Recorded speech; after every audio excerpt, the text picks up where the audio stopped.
ప్రయాణం ఎక్కడితోనే ఆగిపోవట్లేదు. మరణం తర్వాత మనకు మా ప్రయాణం ఉంది, అదే స్వర్గం. అక్కడికి వెళ్ళాలంటే మీ పాపాలు ప్రభువైన యేసు రక్తంలో రొప్పుకొని విడిచిపెట్టి నీతిగా నిజాయితీగా నిర్దోషత్వంగా బ్రతికితే చాలు. దేవుడు ఇంకేం కోరుకోవట్లేదు.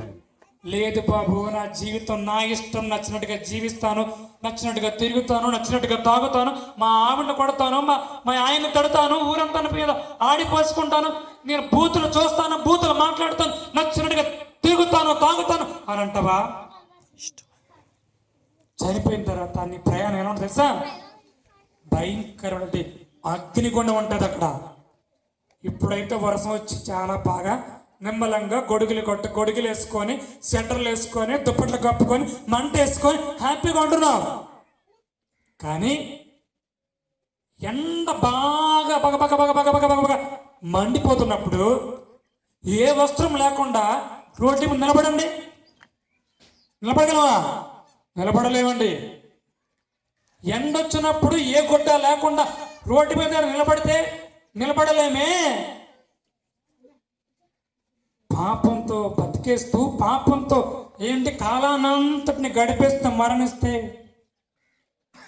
ఆ తర్వాత వచ్చే నరక శిక్ష ఎలా ఉంటుంది తెలుసా? చాలా భయంకరంగా ఉంటుంది. అక్కడికి దేవుడు మిమ్మల్ని తోసేయుడు. నీవు నేను చేసిన పాపం మాత్రమే అక్కడికి తీసుకొని పోతుంది.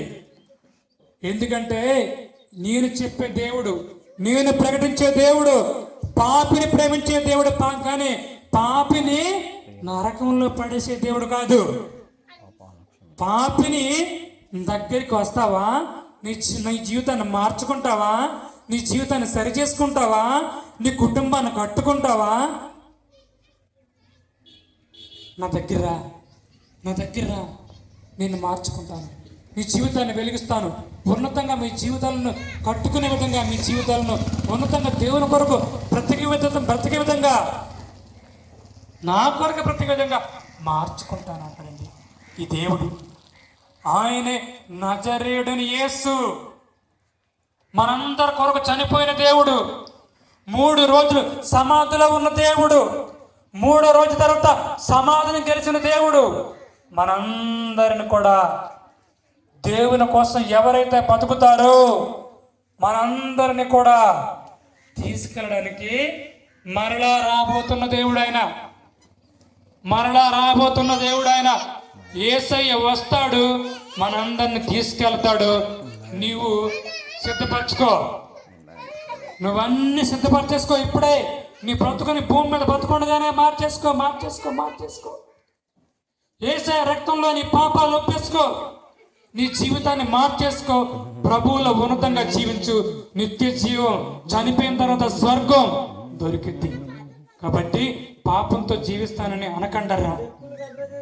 భయంకరంగా ఉంటుంది. పాపంతో మరణిస్తే దేవుడిచ్చిన జీవితాన్ని దేవుడికి ఇచ్చేద్దామర్రా. ఈ జీవితం ఊరనే రాలేదు మనకి. అమ్మ అనుకుంటే రాలేదు, ఈ ఊరు అనుకుంటే రాలేదు మన ఊర్లోకి. దేవుడు అనుకుంటే వచ్చాం. కాబట్టి దేవుని వలనే ఈ మానవ జన్మ ఈ భూమి అనుకుంటే ఈ భూమి మీద పుట్టలేదు. దేవుడు అనుకుంటేనే కానీ ఈ భూమి మీద ఏ ఒక్కరి బ్రతుకు కూడా భూమి మీద కలగలేదు. కాబట్టి దేవుడిచ్చిన జీవితాన్ని దేవుని కొరకు ఉన్నతంగా మీ జీవితాన్ని మార్చుకునే విధంగా మీరు అందరూ ఉంటారని కోరుకుంటూ, కాబట్టి మిమ్మల్ని అందరికీ ఇప్పటివరకు నా మాట ముందుకు మీ అందరినీ మరి హృదయపూర్వకంగా మేము వందనాలు తెలియజేస్తూ మీ నిమిత్తం ఆ మధ్య సేవకులు ప్రార్థన చేస్తారు.